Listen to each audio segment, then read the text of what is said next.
Life is filled with colors. Each moment that we experience and each skill that we learn is made up of colors. For my Ecuadorian grandmother, her life became gray at age 11 when she was forced to drop out of school. Black. By 15, she was pregnant. At 19, she had 3 kids.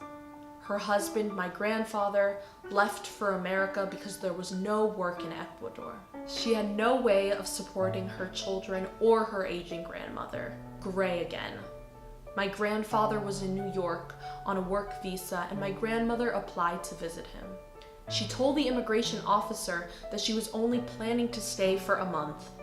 She packed up her things in a suitcase, left her 3 kids behind, and joined her husband in America.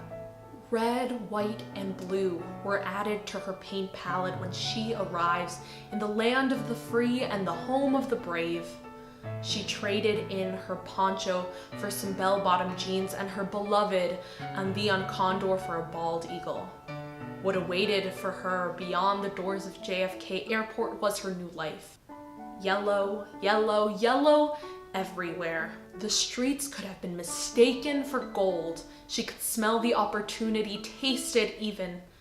After some months, my grandmother finally had work, and even if it wasn't much, at the end of the day, it was something. Black and gray all came back at once when a year after her arrival, she became pregnant again. She didn't have the emotional support to bring a child into the world, but she was Catholic, so abortion was out of the question. My aunt was born a legal citizen of the United States of America. Thanks to the Immigration and Naturalization Act of 1965, my grandmother was allowed to get her green card, a slip of paper that could and would change everything. Green was now a part of her identity, a part of who she was as an American. After 12 long years away from her other daughters, she was finally able to bring them to America. At 17, my mother was the oldest of 4. She didn't speak any English, but that did not mean she was going to give up her education. After she had settled in, she enrolled in an English class and learned enough of the language to go to college and then grad school. She became a child psychologist, and that's how she met my father. They started a special education company called Los Niños Services. Not bad for the daughter of a 6th grade dropout who was told countless times that she was an illegal alien. And how did my mom start out with nothing and end up being successful?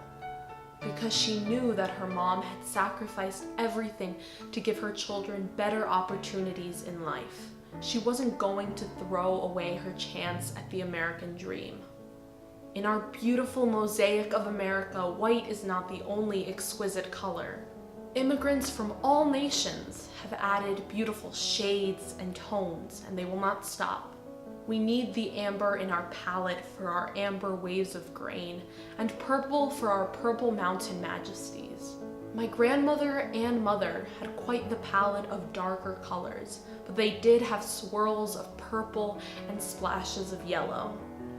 So please, embrace the immigrants who have and will contribute to our great society, for they are also a part of our future.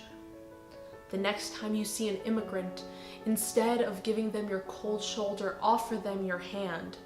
Because after all, el pueblo unido jamás será vencido, or in other words, the people united will never be defeated.